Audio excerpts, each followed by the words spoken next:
There we go.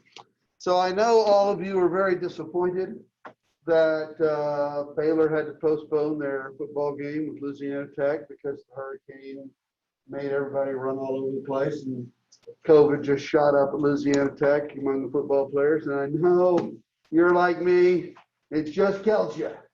Well, as far as I'm concerned, we're going to count it as a win anyway. Sick of Bears.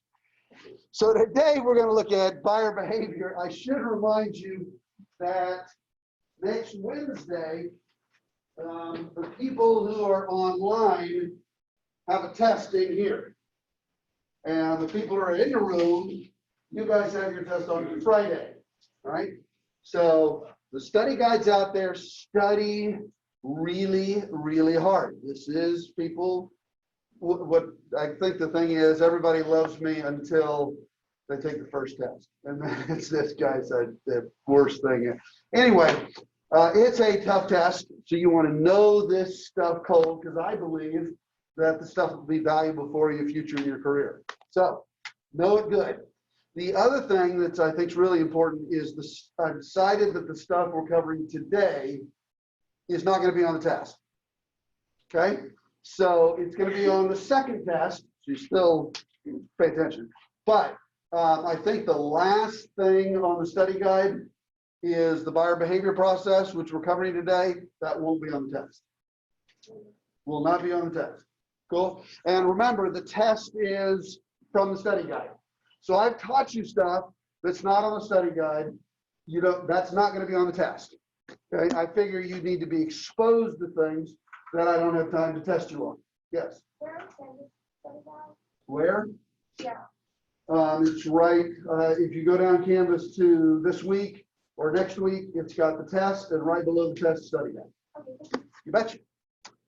So buyer behavior. So I want you to take a look at this commercial and think about why would this commercial get people to buy cars?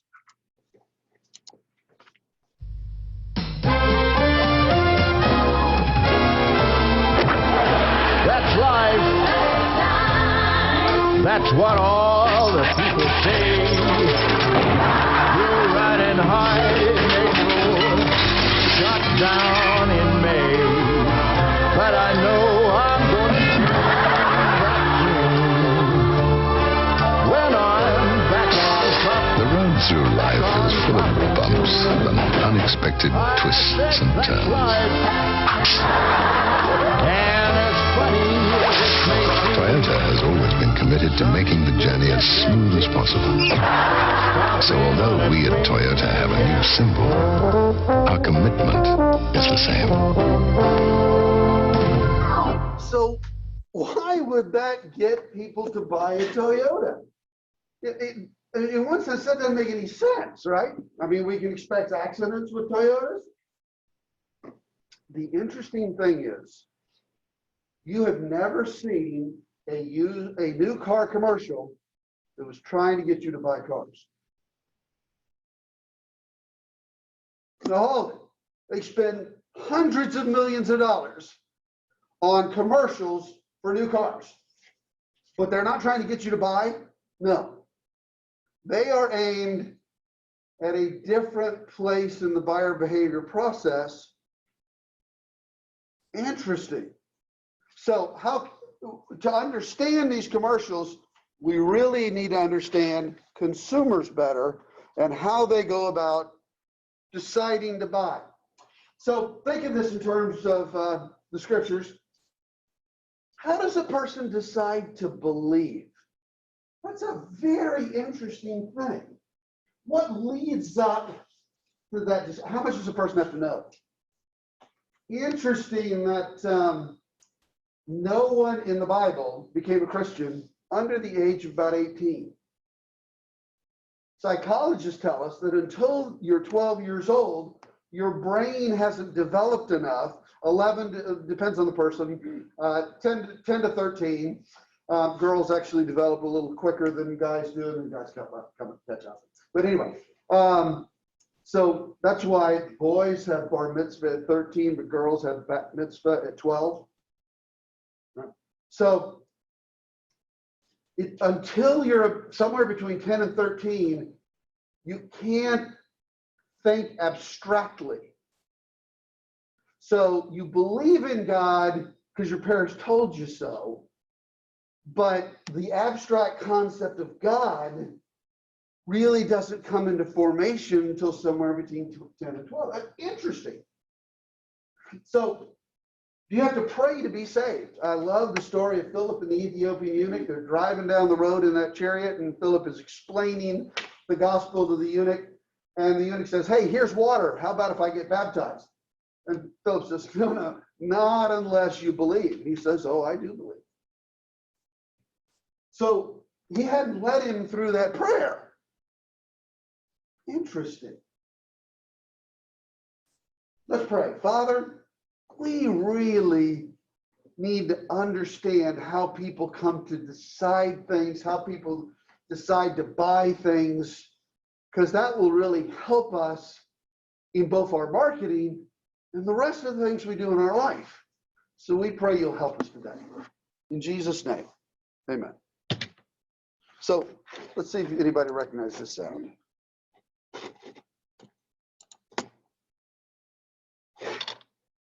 Come on.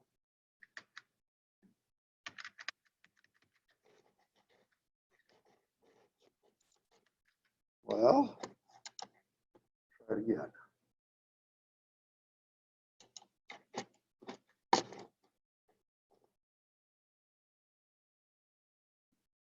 That's not going to work, so I'm going to have to skip through this one. So did anybody when they were a kid have a Tickle Me Elmo? These things, this is the TMX. So when the TMX came out, people flocked to the stores to buy them immediately. And about 2 hours after they went on the store, they were sold out in every store.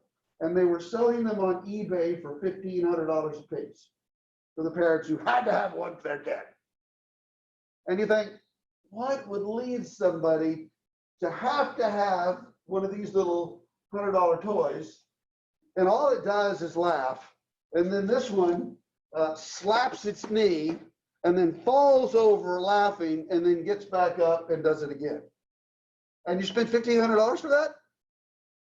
Interesting. How do we, boy, wouldn't you like to one day have your own company and you've invented a product that people are so interested to buy? It's like this. They panic. They got to have one. Boy, that would be sweet. So let's think of advertisements. Different advertisements seek to do different things. So let's consider this one.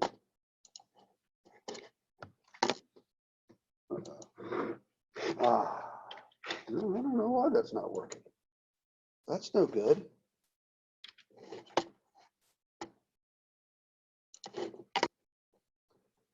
I'm sorry. Got that technical problem going on here.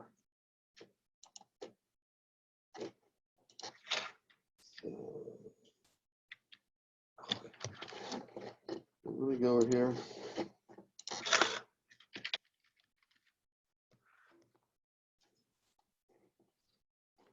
There we go. All right.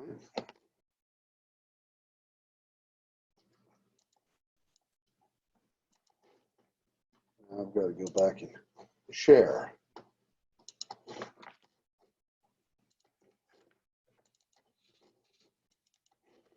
There we go. When Cutie Katie makes a scene, she wears a smile brushed 3 ways clean.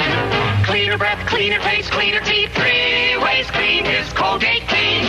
When Handsome Harry joins the session, he makes a real cool 3-way impression.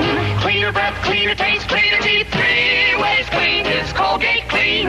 In your mouth, trouble can start with trapped food particles that attract decay bacteria, producing decay acids. Colgate with activated Gardol.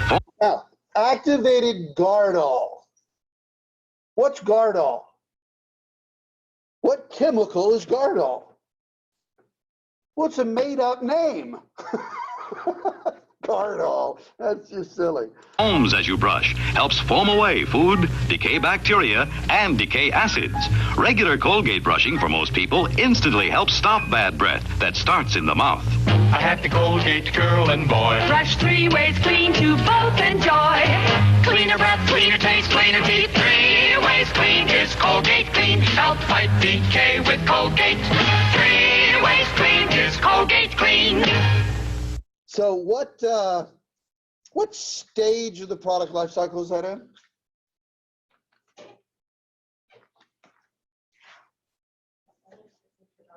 Introduction, yes. How do you know? Well, it was a long time ago. Yeah, that's true. But so this was in the 50s and the graphics were terrible. But so how did it tell you? How did it communicate to you? It told you remember, we got a test coming up next Friday. This has got to come. So it shows you it's what? It did that, but when we communicate in the introduction phase, we show 2 things. We show what benefits and how to use it, right? How does it work, right? Now, anybody remember what the 3 benefits are? Cleaner breath. Clear. That's pretty good for watching the commercial once. And what was the girl's name? Cutie Katie. All right, so yeah, that one didn't fly, but all right, think of this. Oh, come on.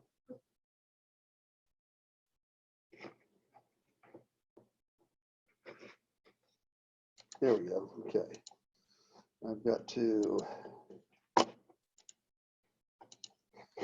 stop the share, start the share so they can hear it. Is that the right one? Groups.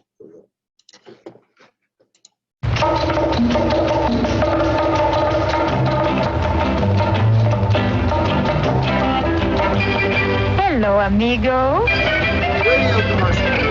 I'm Chiquita Banana, and I've come to say bananas have to ripen in a certain way, and when they're flecked with brown and have a golden hue, bananas taste the best and are the best for you. You can put them in a salad, you can put them in a pie, any way you want to eat them. It's impossible to beat them, but bananas like the climate of the very, very tropical equator. So you should never put bananas in the refrigerator. To have bananas that are fully ripe, you must be absolutely sure. You take them home and let them ripen at no temperature. Oh, sure. So do you see the introduction phase there? This is the introduction of bananas to the United States in a radio commercial in the 20s. So here, I'm sorry, in the 30s.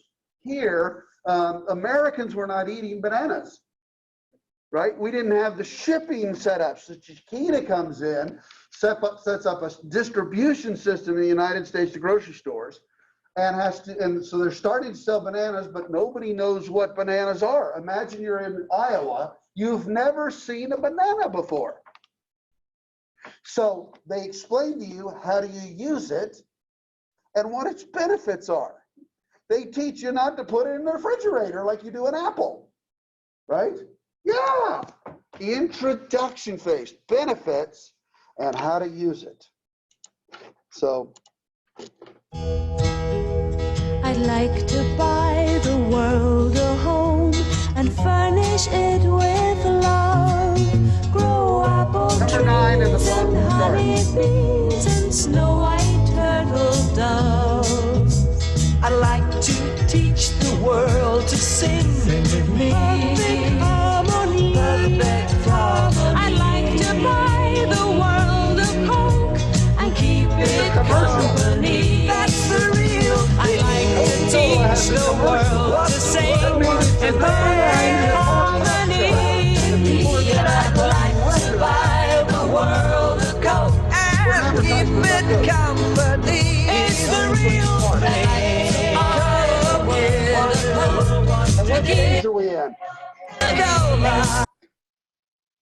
What phase are we in? Is that introduction phase?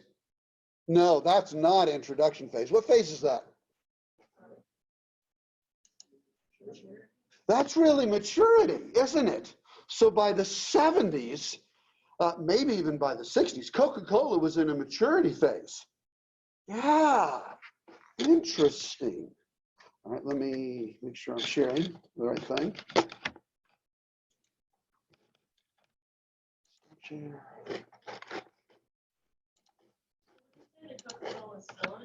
I would. And will probably be maturity for the next 200 years. Yeah, you know, each phase can last extremely long. Yeah.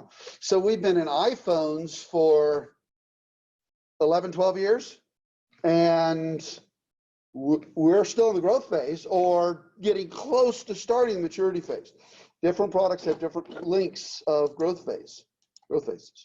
So consumer behavior, the study of consumer behavior. So the second class that generally marketing majors take is a class in consumer behavior. So I'm going to introduce consumer behavior to you, which of course is part of understanding and knowing your customers. How do customers behave? So it talks about how consumers buy goods and services. What's the process they go through? In fact, the bottom one here is probably the best definition for you. The top one is a little wordy. So the bottom one, consumer behavior is the process through which the ultimate buyer makes the decision to buy. The process, the behavior of a consumer to buy a product. You guys are writing, I'll take a coffee break. This is Snickers creamer. So coffee that tastes like a Snickers bar. Yeah. I'm not claiming it's diet, but I did use 6 Splendas instead of pouring all that sugar in there. So that only makes it 600 calories instead of my normal 6,000 calorie coffee. No, I'm just kidding. Consumer behavior, the process through which the ultimate buyer makes a purchase decision. So here is the process that consumers go through to buy. 6 steps. Now we could look at these, we could look at it like this. One leads to another. We could look at it as steps, right? Or climbing up a hill. So the first step, the first thing that happens before somebody buys something is they have problem opportunity recognition. Now, if you never recognize that you have a problem or there's an opportunity for you to improve something about your life, you're not going to buy anything.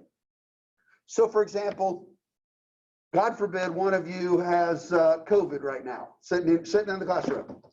Now, if you knew you had COVID, you wouldn't be sitting here, right? You'd go do something about it.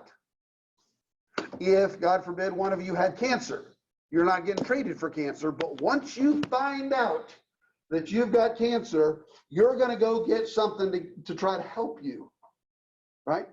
And so you recognize that I got this need. I've got to have a new car, or I've got this opportunity to impress people by having a new car. And so, you know, I need a new pair of shoes. Yes, I have 19 pairs of shoes, but do I go out and buy a new pair of shoes because I feel this desire, it's me, this opportunity? That leads me to search. Now the search, first of all, can be bi-directional, because sometimes when I start searching, it drives me back to understand the problem more, right? So for example, I'm thirsty. Right? Do I want something cold or hot? See, I'm going back, I'm starting to search, but I'm going back to understand the desire more. So I start searching, and in this search phase, I'm looking for all the different possibilities that can solve my problems. Right? So at some point times, a marketer is going to have to teach you that you have a need. or teach you there's a wonderful opportunity for you to impress other people, or a wonderful opportunity here for you to enjoy the delight of taste of Snickers coffee in Oregon. Right? So we're going to, but many times where you're in the search phase. So where you're in the search phase, I want you to find my product.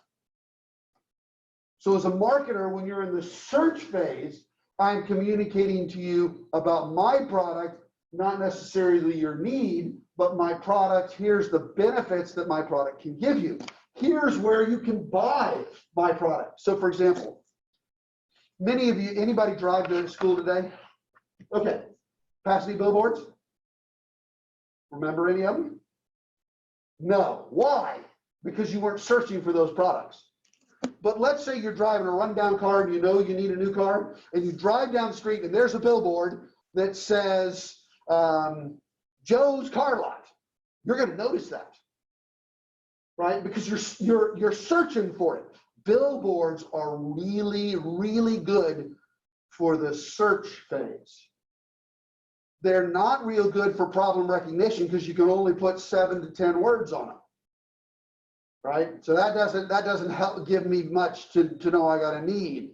But when I'm searching, I give you 10 words. Here's where you can get your boat, go to Strickland Marine. That works. Okay? So I search, and during this search process, I narrow down my choices to about 3 or 4. And then I evaluate those alternatives. I'm not going to evaluate 500 different choices, but I will evaluate 3 or 4. So let's take, for example, let's say you needed some virus software for your computer. Okay? So you go into Office Depot and you pick up a box of Norton antivirus and you turn it to the back, and on the back, they have this chart. And in this column, they've got Norton. And in this column, they have Kaspersky. And in this column, they have McAfee. Which one should you buy? Well, Norton does everything. But you know what would happen if you took the box of Norton and put it down and picked out the box for Kaspersky? It would look like this. Well, why? Because in the alternative phase, I try as a marketer to give you the criteria by which you should make your decision. So if you're in the alternate evaluation phase and you're looking for a car, I'm going to talk to you about what great miles per gallon my car gets. Or if my car doesn't get good miles per gallon, I'm going to talk to you about how much storage space it has. And I want you to decide based on storage space, not based on miles per gallon. You see what I'm saying? I emphasize to you the criteria that you should buy, because I'm trying to push you down to where you're going to, I'm going to help you decide to purchase. So I give you the criteria that helps you decide. Mine is the important one. So right here, criteria. And you notice what we're trying to do at every single phase. I'm trying to drive you to my product. Because you, in the search phase, I try to get my product into your 3.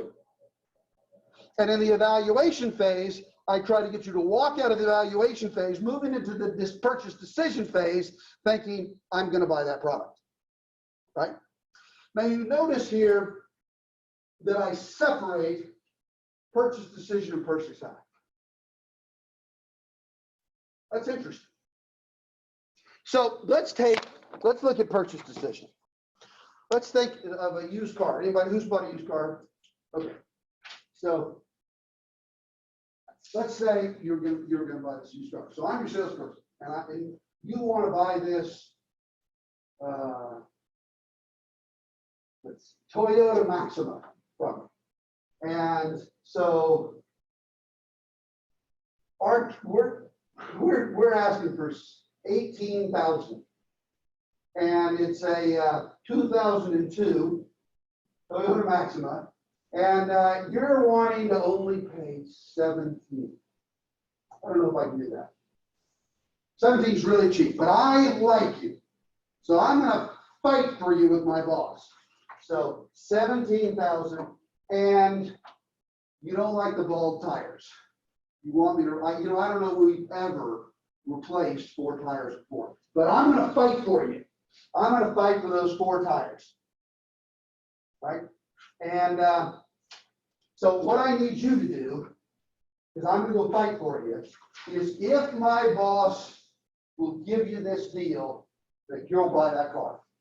So if you'll sign right there. The car's old, it's a 2002. You're fighting with me, you've already decided, all right, I'll make it a $12,000 car. Sign right there. Come on, sign for me. I don't know, it's not. Will you sign for me? You guys are not making this easy. There goes your A. My budget is 3,000. So what the salesperson does is they're going to get you to sign, right? And then they walk out and they go talk to the manager. And the manager and the salesperson in there, and they're laughing about the Braves hitting all those hits the other night, and they're just talking about all sorts of things. And then they're watching you on, there's this little camera in the little glass room you're in. And they're watching you.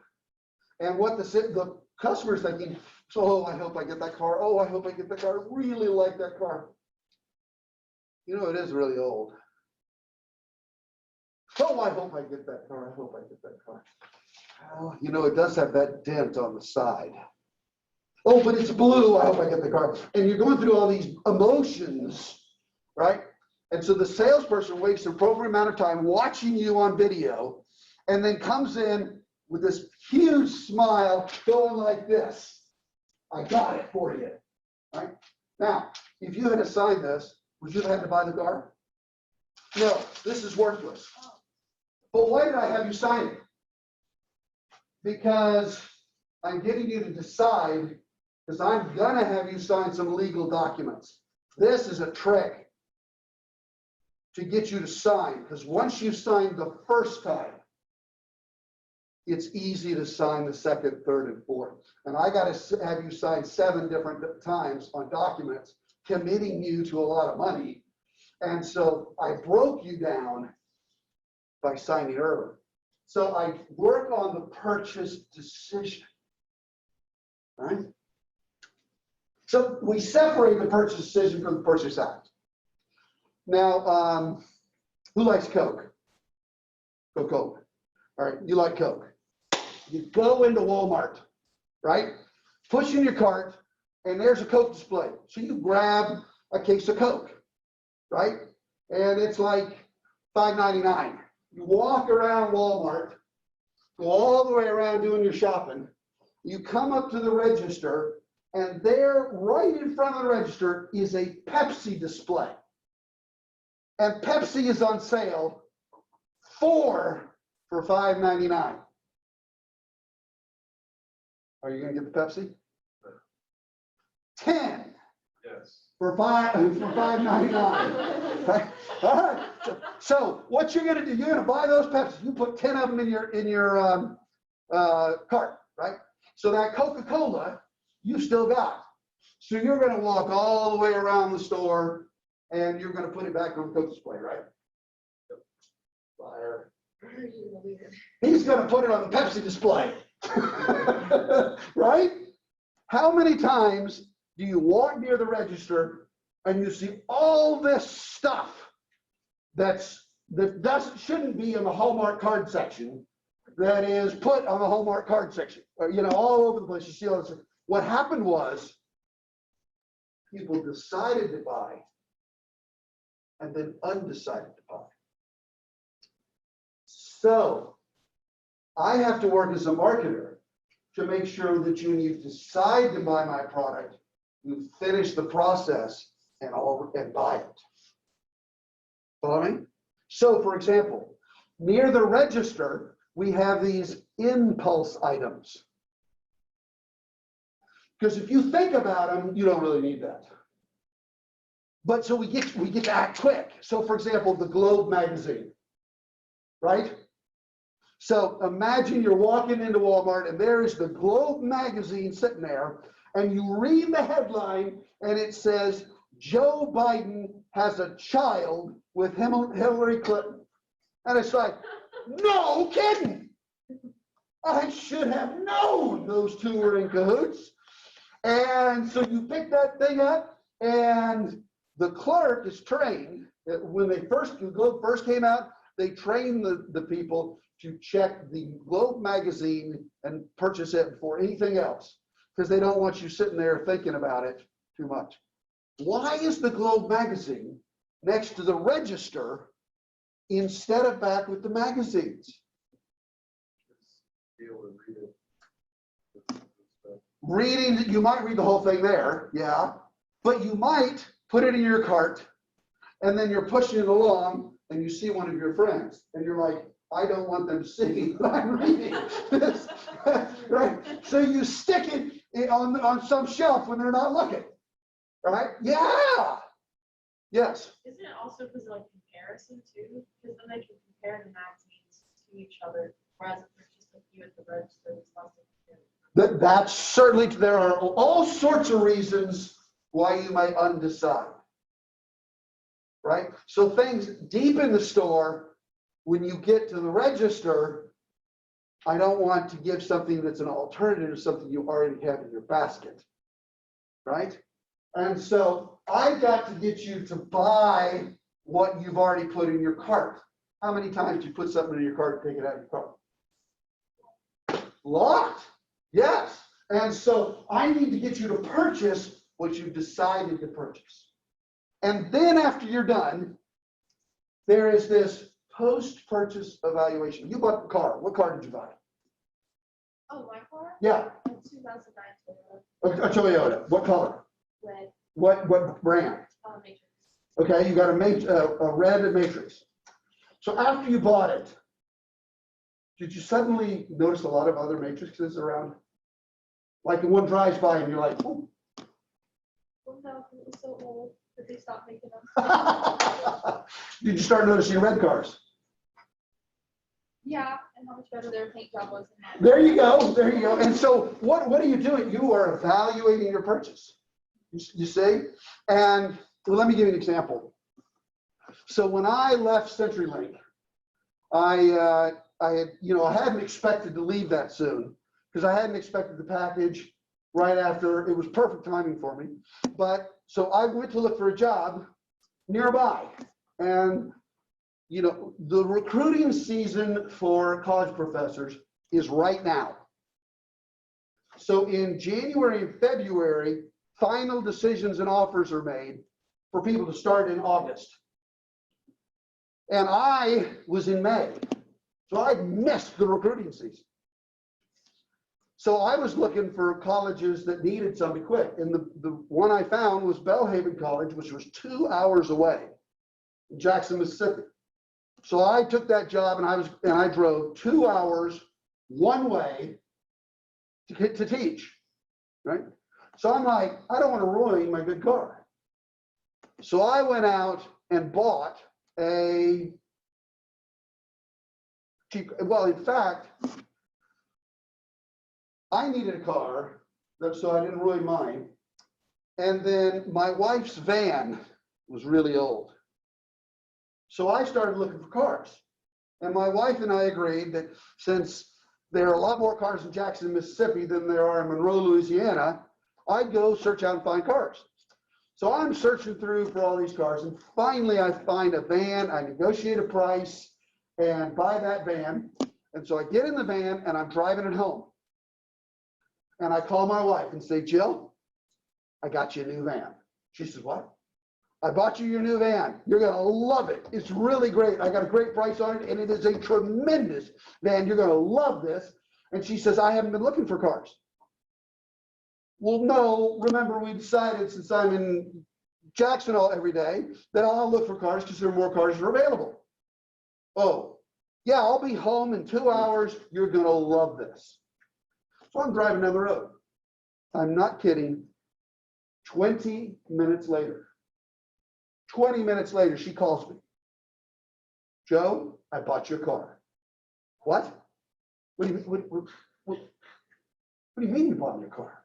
Yeah, I hadn't been looking for cars, and I realized you still had to buy your car.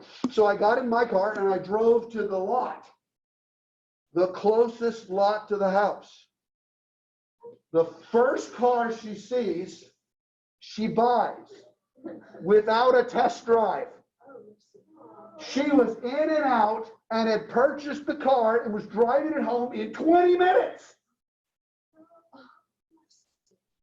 I was like, well, you're kidding. No, it's wonderful. And I said, well, what kind of car is it?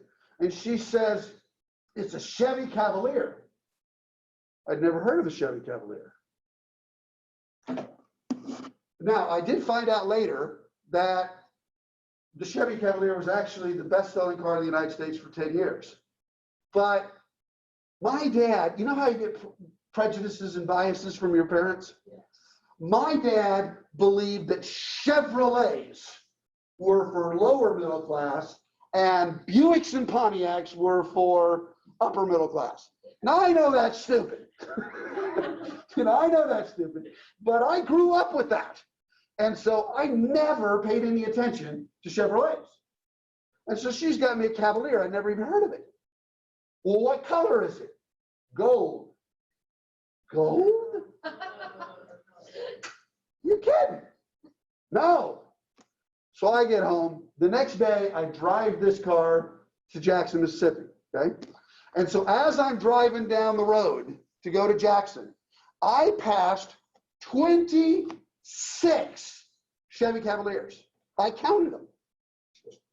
Now, none of them passed me. That tells you a lot about my driving. But you know I drive like this with my knee because I'm doing other things while I'm driving. So anyway, yeah, don't never drive near me. So I get to Belhaven and I pull in the parking lot, and I had, as a professor, my own parking place. Imagine that. That doesn't happen around here. If you get here late, you can park over in the athletic campus. Thank you very much. So anyway, I had my own parking place. So I pulled into my parking place. I got out of this car and I looked at the car next to me. It was a Chevy Cavalier and it was gold. All semester long, I had been next to a Chevy Cavalier, paid absolutely no attention to it. But now I'm evaluating the purchase. I'm trying to find out, did I make a good deal or did I get stuck with a limit? Now I will mention the 3 weeks that car spent in the shop right afterward as they tried to fix what was wrong with the car that I had just purchased. Anyway, how fast or how slow I go through this decision depends on whether it is a high involvement purchase or a low involvement purchase. So when I went to buy my wife a van, that was a high involvement decision. If I got a bad van, life was going to be miserable, right? And so I was interested in the gas mileage, the safety features. I mean, I studied vans for 4 months before I bought this one because I had classified them and this was one of the best vans there was available. And so I bought that one. It was a high involvement decision. My wife, on the other hand, when she bought my car, it was a very low involvement decision. She wasn't worried about me. She was excited to buy a car. What I thought didn't matter. Thanks, honey. 36 years of bliss. So the marketer asks, How do I guide the customer through the process to where they end up buying my product? I don't want you to get close to the register and put that product down. I've got to help you understand your need. I've got to help guide you in your search, help you, give you the criteria to evaluate, help you to purchase, and then make sure that you love the product afterward, right? Let's think some more about that. Key questions. Key questions. How important is this decision? I will tell you that buying a car van decision for me was very, very important. What's the danger of mistake? My wife gets that car and it doesn't go well. That's not a good thing. Now, actually, my wife is very sweet. If I bought a lemon, she would just be kind to me and forgiving. It's no big deal. And I'd be guilt-ridden, and I'd go out and find another car for her. But because I didn't like what I was doing to her. But I, you know, for illustration's sake, I make it sound like she would have made my life miserable.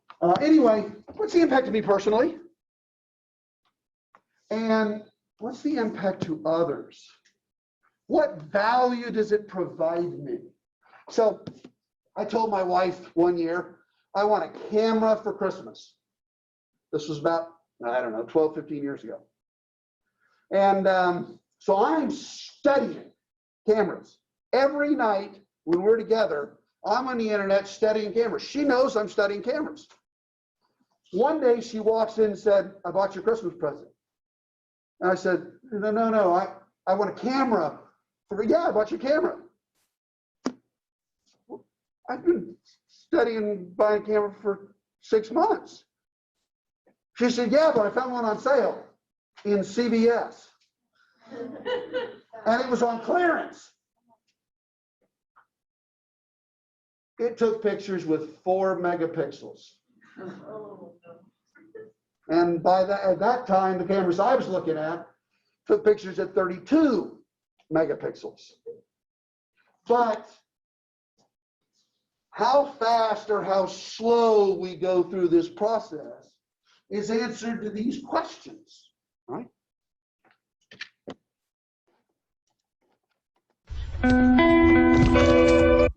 Car commercials.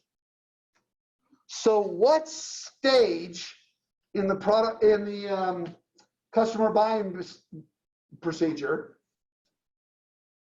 are car commercials aimed for? Search. Why search?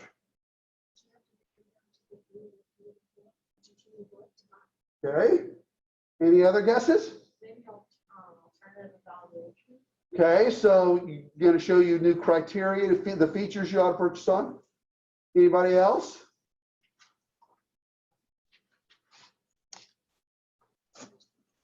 Post-purchase evaluation. Why? That doesn't make sense to me. Yeah, why? Because in a lot of states, what can you do for the next 3 days after you buy a new car? You can take that thing back. And if you take that car back, what is the car dealership going to do with it? They're going to sell it as a used car. And how much money did they just lose? 5, 6, 7, depends on the car, right? Truck, you lose $12,000 because they drove it off the lot, owning it. So when after you buy a car, I need to make sure that you're happy. So think of this one. This is a commercial to buy a new VW.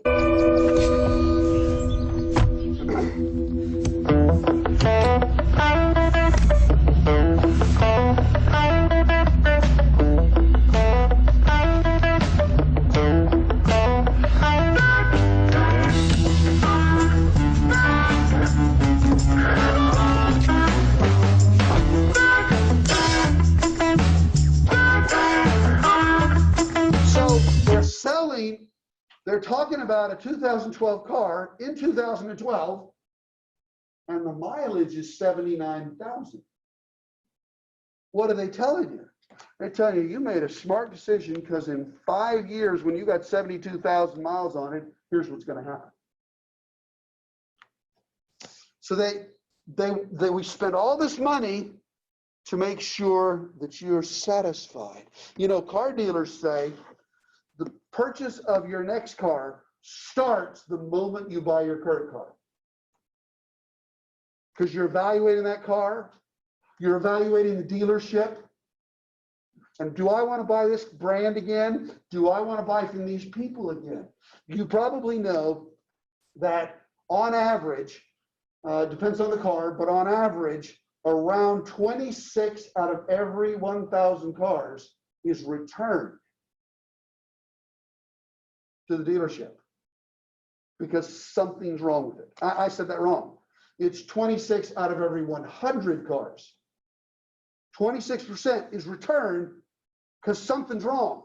Now, it's fixed. It could be a spring wasn't put on the seat. So when I moved the seat back, it didn't have the spring attached. So you just attach the spring, right? Lots of little simple things that, you know, you're going to keep the car and it may take 2 seconds to fix, right? Some of them are brought back because people don't understand how to do the voice commands, right? So people are coming back to the dealership. But how they treat me when I bring my car back, because it's not working the way I think, is going to determine whether I buy from them again. So I took my car back. Did they give me a loaner car? Did they drive me to work? Or did I have to take a taxi? When I got there, did they offer me a donut and a cup of coffee? Did they say they were sorry? Right? Post-purchase evaluation. So, problem at opportunity recognition. I become aware that there's some discrepancy between what I have and what I want. And so I try to fix that situation, right? So it looks like I got 2 minutes left, so I'm going to move through these fairly quickly, right? Search. I'm going to go gather information to try to figure out what I want. I'm going to gather information to find out what are the opportunities, possibilities out there. We do this. Now this, I want to write down evoked set. The evoked set is the set of that product that comes to your mind immediately. So if you think, I want to buy a car, do you immediately think Honda, Toyota, or do you immediately think Ford and Chevy? What is evoked in you?